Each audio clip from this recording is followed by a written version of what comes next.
ഇതാണ് എന്റെ കുടുംബം, എന്റെ സന്തോഷം. ചട്ടമ്പി പാറു ഇന്നു മുതൽ എല്ലാ ദിവസവും രാത്രി 7:30 നമ്മുടെ സ്വന്തം സൂര്യ ടിവിയിൽ.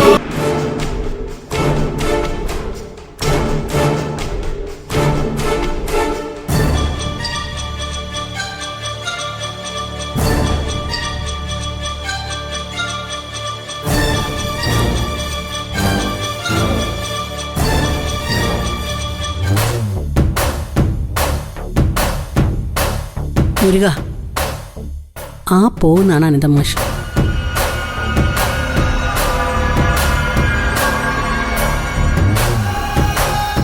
ആന്റി, ആന്റിയുടെ കണക്കുകൂട്ടൽ കറക്റ്റ് ആവാനാ സാധ്യത. ബാങ്കിൽ നിന്ന് പണം എടുക്കാൻ തന്നെയാ ബാഗുമായിട്ടുള്ള മാഷിന്റെ പോക്ക്. എനിക്ക് തെറ്റില്ല ഹർഷേ. മാഷ് ബാങ്കിൽ നിന്നും പണം എടുത്ത് തിരിച്ചു വന്നതിന് ശേഷമായിരിക്കും വീട്ടിലുള്ളവരെയും കൂട്ടി രജിസ്ട്രേഷന് പോകുന്നത്. ആ സമയത്ത് നിനക്കൊന്നും ചെയ്യാൻ പറ്റില്ല മുരുക. അതുകൊണ്ട് മാഷ് പണവുമായി ബാങ്കിൽ നിന്ന് ഇറങ്ങി വീട്ടിലേക്ക് പോകുന്ന വഴി കാര്യം നടത്തണം. വസ്തു പ്രമാണം ചെയ്യാനുള്ള പണം എന്നൊക്കെ പറയുമ്പോ ലക്ഷങ്ങളുണ്ടാവും. ഇത്തരം കൊട്ടേഷൻ ഞങ്ങൾ എടുക്കുന്നതേ കിട്ടുന്ന പണത്തിന്റെ പെർസെന്റേജ് വെച്ചാ. മുരുക, നീ വിചാരിക്കുന്ന അത്രയൊന്നും കാണില്ല. വലിയൊരു എമൗണ്ട് അല്ലാത്തതുകൊണ്ടാ മാഷ് തനിച്ച് ക്യാഷ് എടുക്കാൻ പോകുന്നേ.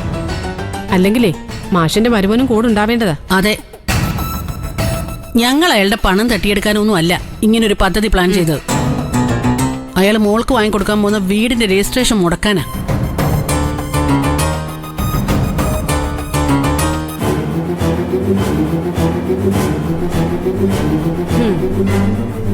കൂടുതൽ ആർത്തി കാണിക്കേണ്ട മുരുക. നീ പറഞ്ഞ 2 ലക്ഷം ഇന്ന് തന്നെ ഞങ്ങൾ തരും. അങ്ങനെയാണെങ്കിൽ നീ വണ്ടി എടുത്ത് മാഷിന്റെ പുറകെ വിട്ടു. മുരുകൻ ഒറ്റ വാക്കേ ഉള്ളൂ, പിന്നൊന്ന് ഓർമ്മിപ്പിച്ചെന്ന് മാത്രം. നമുക്ക് ബാങ്ക് ജംഗ്ഷൻ വരെ ഒന്ന് പോകണം.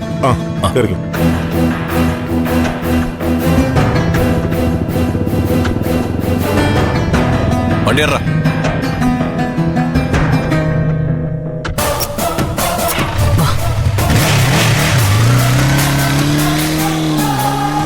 വർഷപ്പോ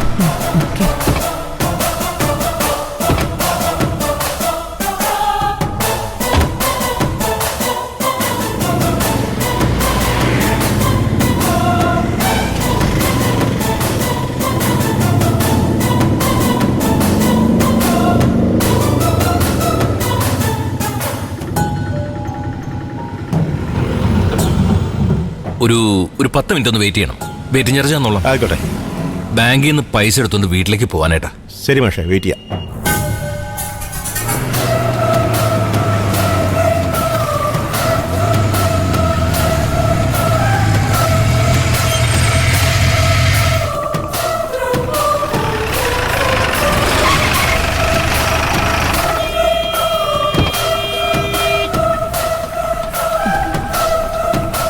വാ.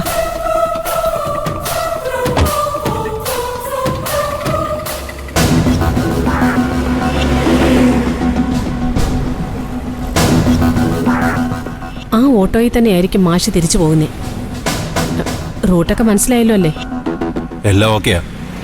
അധികം തിരക്കില്ലാത്ത റൂട്ടായതുകൊണ്ട് സംഭവം ക്ലീൻ ആയിട്ട് അവസാനിക്കും. നിന്റെ കൂടെ ഉണ്ടായിരുന്നവന്മാരൊക്കെ എവിടെ മുരുക? അവന്മാർക്ക് വഴി തെറ്റിയോ? ഏയ്, അവര് വഴിയിലെടുത്ത് വെയിറ്റിംഗിലാ. ഓ, ഞങ്ങൾ ഓപ്പറേഷൻ സ്റ്റാർട്ട് ചെയ്ത് കഴിഞ്ഞു.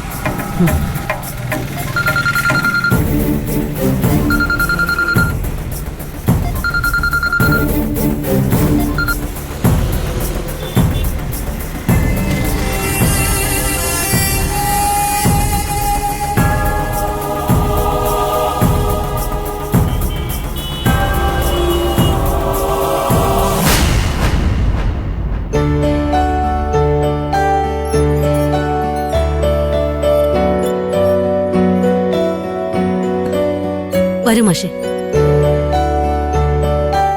വരൂ മാഷേ. കുറച്ച് നേരത്തെ ഇറങ്ങിയ മാഷേ.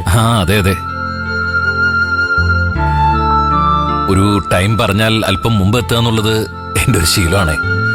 പിന്നെ പൈസയുമായി കുറച്ച് ദൂരം പോകേണ്ടതല്ലേ, അതിൻ്റെ ഒരു ടെൻഷനുണ്ട്. ടെൻഷന്റെ കാര്യമൊന്നുമില്ല. കൃത്യം 10 മണിക്ക് ഹെഡ് ഓഫീസിൽ നിന്ന് ക്യാഷ് ഇവിടെ എത്തും. ഓ, അത് മാഷെ ഏൽപ്പിക്കേണ്ട ജോലി മാത്രമേ എനിക്കുള്ളൂ. ബാക്കി കാര്യങ്ങളൊക്കെ ഞാൻ ചെയ്തു വെച്ചിട്ടുണ്ട്. ശരി. മാഷെ നേരെ രജിസ്ട്രേഷൻ സ്ഥലത്തേക്ക് പോവുകയാണോ അതോ? അല്ല, വീട്ടിൽ പോയി മക്കളെയും കൂട്ടി ടാക്സിയിൽ പോകുന്നു. മാഷ് എങ്ങനെയാ ഇങ്ങോട്ട് വന്നേ? ഓട്ടോയിലാണ്. ആ വണ്ടി പുറത്ത് വെയിറ്റ് ചെയ്യുന്നുണ്ട്. പരിചയമുള്ള ഓട്ടോയാണോ? കണ്ട് പരിചയമുള്ള ആളാ. അയാൾക്ക് എന്നെ അറിയാമെന്ന് തോന്നുന്നു. ഈ നാട്ടുകാരൻ തന്നെയാ. എങ്കിൽ കുഴപ്പമൊന്നുമില്ല. 25 ലക്ഷം രൂപ ക്യാഷായിട്ട് കൊണ്ടുപോകുന്നല്ലേ? പിടിച്ചുപറിക്കാരുടെ ശല്യം ഇപ്പോൾ കൂടുതലാ. ടൈം ആവുന്നല്ലേ? ഞാൻ ഒന്ന് ഹെഡ് ഓഫീസിലേക്ക് വിളിച്ചു നോക്കാം.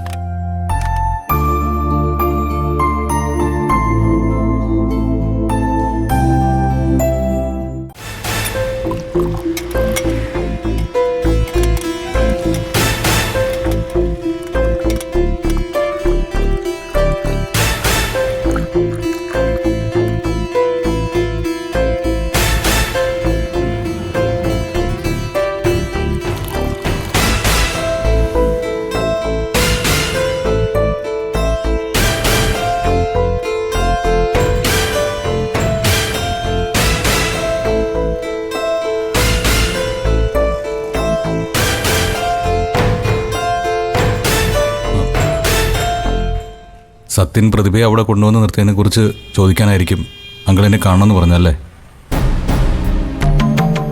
അതത്ര കാര്യമാക്കണ്ട അങ്ങളെ. സത്യം കരുതുന്ന പോലുള്ള പ്രശ്നമൊന്നും അതിലില്ല. ഹർഷ ഇന്നോ നാളെയോ അവളുടെ വീട്ടിലേക്ക് തിരിച്ചു പോകും. പിന്നെ അവന് പ്രതിഭയെ വീട്ടിലേക്ക് കൊണ്ടുവരുന്നതിൽ വിഷയമൊന്നുമില്ലല്ലോ. പ്രതിഭ മോളൊരു നിസ്സാര കാര്യത്തിന് അവിടെ നിന്ന് ഇറങ്ങി വന്നതിന് അവളോട് നീ ക്ഷമിക്കണമെന്ന് പറയാനാ ഞാൻ വന്നത്. എന്റെ മോൾക്ക് അവളുടെ ഭർത്താവ് പറയുന്നതല്ലേ അനുസരിക്കാൻ പറ്റൂ. അതുകൊണ്ട് അവളോട് ഇന്ദ്രനോ അമ്മയ്ക്കോ ദേഷ്യമൊന്നും തോന്നരുത്. ഇല്ലെങ്കിൽ പ്രതിഭയ്ക്ക് സത്യം പറയുന്നത് ചെയ്യാനേ പറ്റൂന്ന് ഞങ്ങൾക്കറിയാം. അവളോട് ഞങ്ങൾക്ക് ദേഷ്യമൊന്നുമില്ല. ഹർഷ അവളുടെ വീട്ടിലേക്ക് പോയാൽ പ്രതിഭയോട് സത്യനോട് വീട്ടിലേക്ക് തിരിച്ചു വരാൻ അങ്കിളും കൂടി ഒന്ന് പറഞ്ഞാൽ മതി. അതൊക്കെ ഞാൻ പറയാം. അല്ലെങ്കിലും സത്യൻ ഭാര്യ വീട്ടിൽ താമസിക്കാൻ മടിയുള്ളവനാ. ഹർഷ അവിടെ നിന്നും ഇറങ്ങേണ്ട താമസമുള്ളൂ. അവൻ അങ്ങോട്ട് വരും. പിന്നെ ഞാൻ ഇന്ദ്രനെ കാണണമെന്ന് പറഞ്ഞത് വേറൊരു കാര്യം കൂടി സൂചിപ്പിക്കാനാ. എന്താ? പ്രായം കൊണ്ടും ബന്ധം കൊണ്ടും എനിക്ക് ഇന്ദ്രനെ ഉപദേശിക്കാനുള്ള യോഗ്യത ഉണ്ടെന്ന വിശ്വാസത്തിലാ ഞാനിപ്പോ ഈ പറയുന്നത്.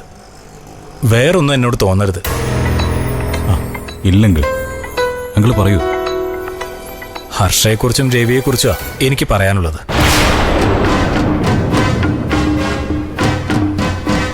ഹർഷയ്ക്ക് രവി ഡിവോഴ്സ് നോട്ടീസ് അയച്ചത് ഇന്ദ്രൻ അറിഞ്ഞു കാണുമല്ലോ. അവരെ CI വിളിപ്പിച്ച് സംസാരിക്കുമ്പോഴാണ് ഞാനത് ശരിക്കും അറിയുന്നത്. ആ ഡിവോഴ്സ് കേസ് കുടുംബ കോടതിയിലെ വാദത്തിനെത്തരുത് ഇന്ദ്ര.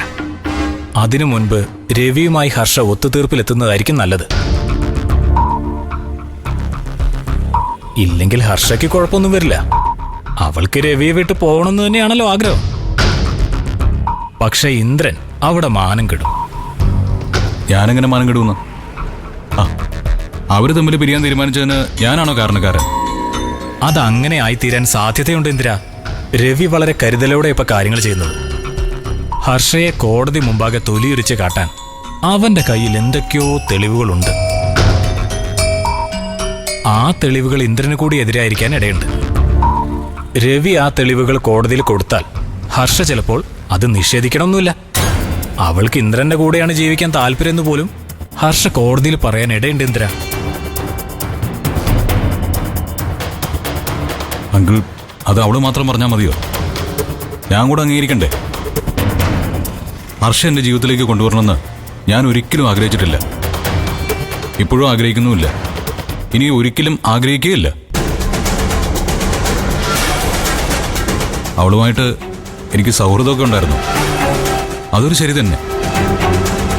പക്ഷേ സൗഹൃദം വേറെ, ജീവിതം വേറെ. ഇന്ദ്രന്റെ ജീവിതത്തിൽ ഒരു ഭാര്യ ഉണ്ടാവും. അത് അനുപമയാ.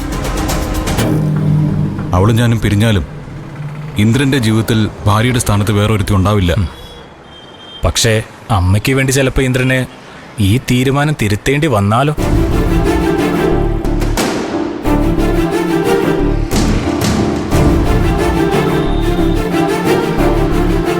സുശീലയുടെ ആഗ്രഹങ്ങൾക്കെതിരെ നിൽക്കാൻ ഇന്ദ്രന് കഴിയില്ലെന്ന് എനിക്കറിയാം. ഇന്ദ്രൻ ചെറുപ്പമാ. അനുപമയുമായി പിരിഞ്ഞേ പറ്റുമെന്നൊരവസ്ഥ വന്നാൽ മറ്റൊരു ജീവിതത്തെക്കുറിച്ച് ആലോചിക്കുന്നത് ഒരു തെറ്റൊന്നുമല്ല. അതൊക്കെ ഇപ്പൊ ഈ നാട്ടിൽ സ്ഥിരമായിട്ട് നടക്കുന്ന കാര്യമാണല്ലോ. പക്ഷേ അതൊരിക്കലും ഹർഷയാവരുതെന്ന് ഇന്ദ്രൻ ആഗ്രഹിക്കുന്നുണ്ടെങ്കിൽ അവളും രവിയും തമ്മിൽ ഡിവോഴ്സ് ആവാതെ നോക്കണം ഇന്ദ്ര.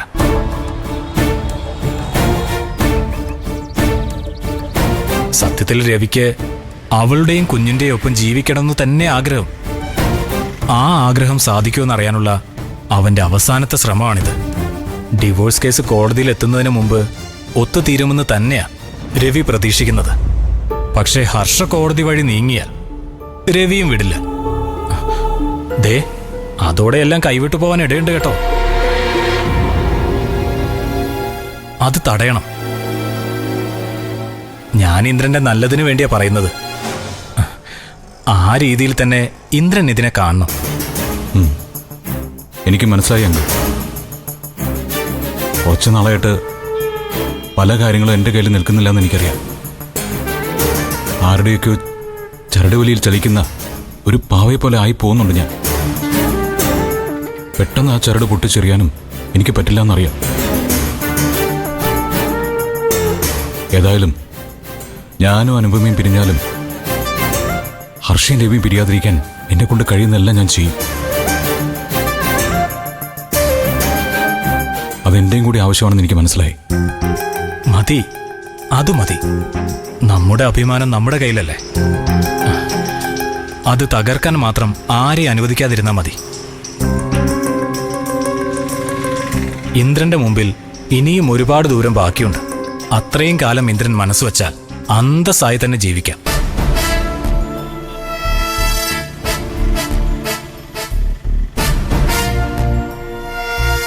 കുടിച്ചു കഴിഞ്ഞോ?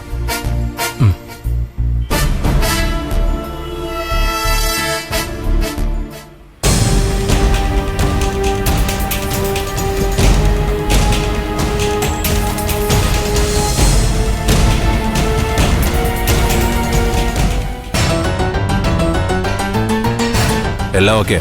അവന്മാരവിടെ നിന്ന് ആദ്യം ഓപ്പറേഷൻ തുടങ്ങും. പുറകെ ഞാനെത്തും. അതാണ് ഇപ്പോഴത്തെ പ്ലാൻ. ആ, കൊള്ളാം. ഈ പ്ലാൻ എന്തായാലും വർക്കൗട്ട് ആവും അല്ലേ ആന്റി? നടന്നാൽ മതിയായിരുന്നു. എന്നാലും നീ സൂക്ഷിക്കണം മുരുക. മാഷിനെ എല്ലാവർക്കും അറിയുന്നതാ. നീ ആർക്കും മുഖം കൊടുക്കരുത്. അത് ഞാൻ ശ്രദ്ധിച്ചോളാം. ഞങ്ങളുടെ വണ്ടിയുടെ നമ്പറൊന്നും ഒറിജിനൽ അല്ല. ആ, പിന്നെ നമ്മളിനി കാണുന്നത് നമ്മുടെ സ്ഥലത്ത് വെച്ചായിരിക്കും. ഓപ്പറേഷൻ സക്സസ് ആയ സുരക്ഷിതമായ സ്ഥലത്ത് എത്തിയ ശേഷം നീ ഞങ്ങളെ വിളിക്കണം. ഓക്കെ? ഓക്കെ. മാഷ് പുറത്തേക്ക് വരുന്നുണ്ട്. ഇറങ്ങില്ല മോശേ. ആ, മാനേജർ നമുക്ക് വേണ്ടപ്പെട്ട ഒരാൾ തന്നെ. അതുകൊണ്ട് പെട്ടെന്ന് തന്നെ പോരാൻ കഴിഞ്ഞു. പിന്നെ വീടറിയാലോ, അങ്ങോട്ട് വിട്ടാൽ മതി. ആ,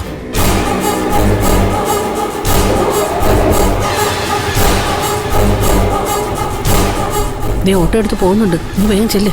പൊക്കോ പൊക്കോ.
എടാ, മുരുകൻ പറഞ്ഞാണോ ഓട്ടോയിൽ പോകുന്നത്? വേഗം പോകാം.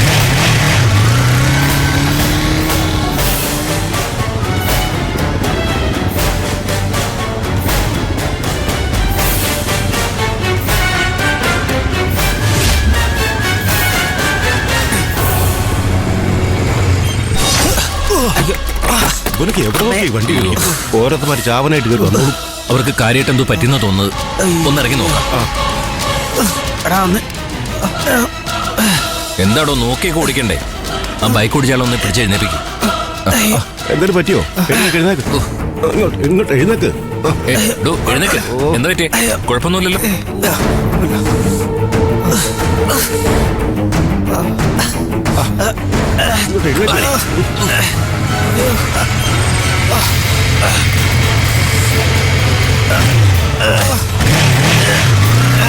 അയ്യോ എന്റെ ബാഗ്. ഹലോ ഇടും.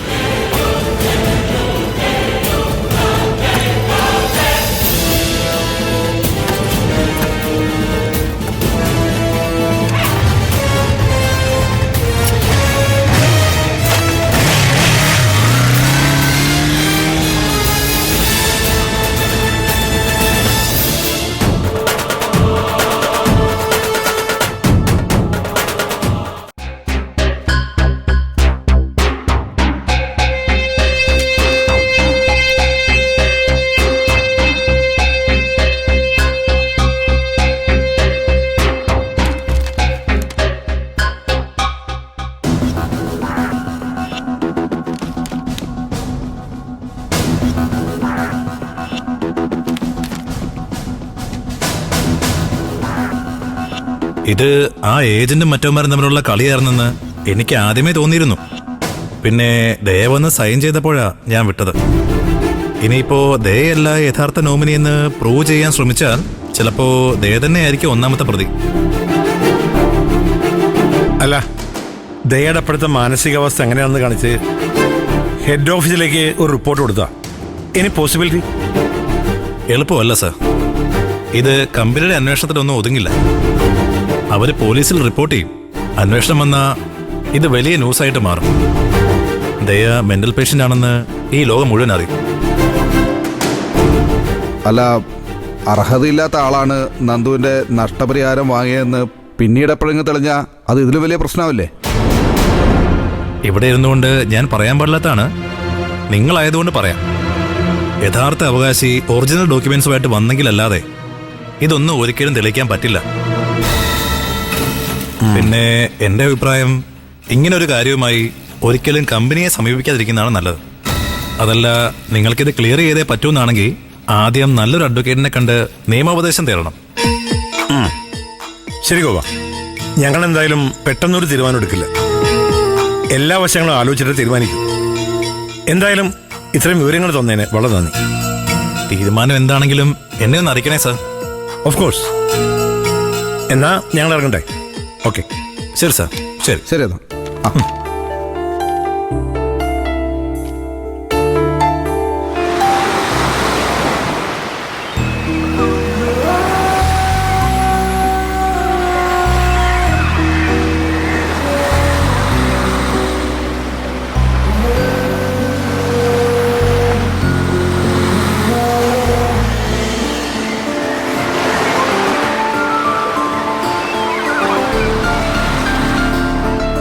ഇന്ന് അച്ഛൻ വരുന്ന ഓർത്തിട്ടാണോ മഞ്ചാടിക്ക് ഇത്ര ടെൻഷൻ?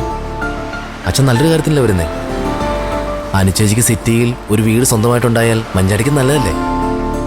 സ്വന്തം വീടെന്ന പോലെ മഞ്ചാടിക്കോട് താമസിച്ചൂടെ? അതൊക്കെ ശരിയാ. പക്ഷെ വീടിന്റെ രജിസ്ട്രേഷൻ കഴിയുന്നതോടെ അച്ഛന്റെ ശ്രദ്ധ എന്റെ കാര്യത്തിലേക്കാവും. ഞാൻ ഗോകുലേട്ടന്റെ വീട്ടുകാരോട് എന്റെ അഭിപ്രായം പറഞ്ഞ ശേഷം ഇന്നേ വരെ അച്ഛൻ എന്നോട് അതേക്കുറിച്ച് ചോദിക്കുകയോ പറയുകയോ ചെയ്തിട്ടില്ല. അതിനെന്താ?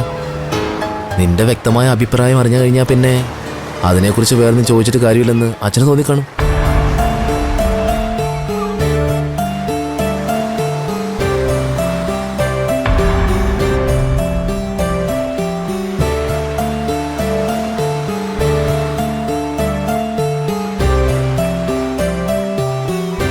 മാത്രമല്ല, ഗോകുലും അവൻ്റെ വീട്ടുകാരും എതിർപ്പൊന്നും കൂടാതെ പിന്മാറുകയും ചെയ്തല്ലോ. അപ്പൊ പിന്നെ ആ വിഷയം വീണ്ടും സംസാരിച്ച് വഷളാക്കേണ്ട കാര്യമില്ലല്ലോ. നിന്റെ പഠിപ്പിനെ അത് ദോഷകരമായിട്ട് ബാധിക്കുമെന്ന് അച്ഛനറിയാം. പറയുന്നത് കേട്ടാ എന്റെ അച്ഛനെ ഞാൻ മനസ്സിലാക്കിയതിനേക്കാളും ജീവൻ മനസ്സിലാക്കിയിട്ടുണ്ടെന്ന് തോന്നുമല്ലോ. വാ.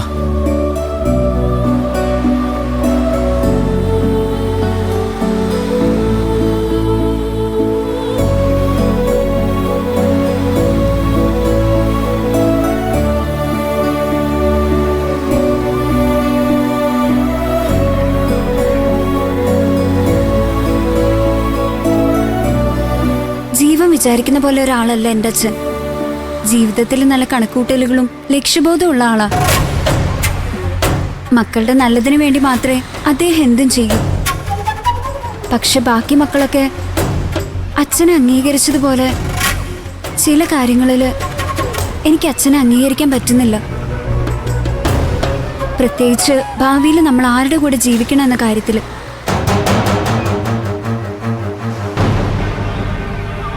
അതൊക്കെ ഓരോരുത്തരുടെ വ്യക്തിപരമായ ഇഷ്ടങ്ങളല്ലേ ജീവൻ. ഇഷ്ടമല്ലാത്ത ഒരാളുടെ കൂടെ ആർക്കെങ്കിലും ജീവിതകാലം മുഴുവൻ ഒത്തുപോകാൻ പറ്റുമോ? അതിന് ഗോകുലിന് ഇഷ്ടമല്ലെന്ന് നീ ഒരിക്കൽ പോലും അച്ഛനോട് തുറന്നു പറഞ്ഞിട്ടില്ലല്ലോ. എല്ലാ അച്ഛൻ്റെ ഇഷ്ടം പോലെ ആയിക്കോളൂ എന്ന് പറഞ്ഞാൽ അദ്ദേഹത്തിന് നല്ലതെന്ന് തോന്നുന്ന കാര്യം അദ്ദേഹത്തിന് ചെയ്യാലോ. അത് ശരിയാ. അച്ഛന്റെ മുഖത്ത് നോക്കി നോ എന്ന് പറയാൻ എന്റെ ചേച്ചിമാരെ പോലെ തന്നെ എനിക്ക് മടിയായിരുന്നു. പക്ഷെ ഇപ്പൊ എനിക്ക് ഇഷ്ടമല്ലാത്ത കാര്യം ഇഷ്ടമല്ലെന്ന് ആരുടെ മുൻപിലും തുറന്നു പറയാനുള്ള ധൈര്യം എനിക്കുണ്ട്.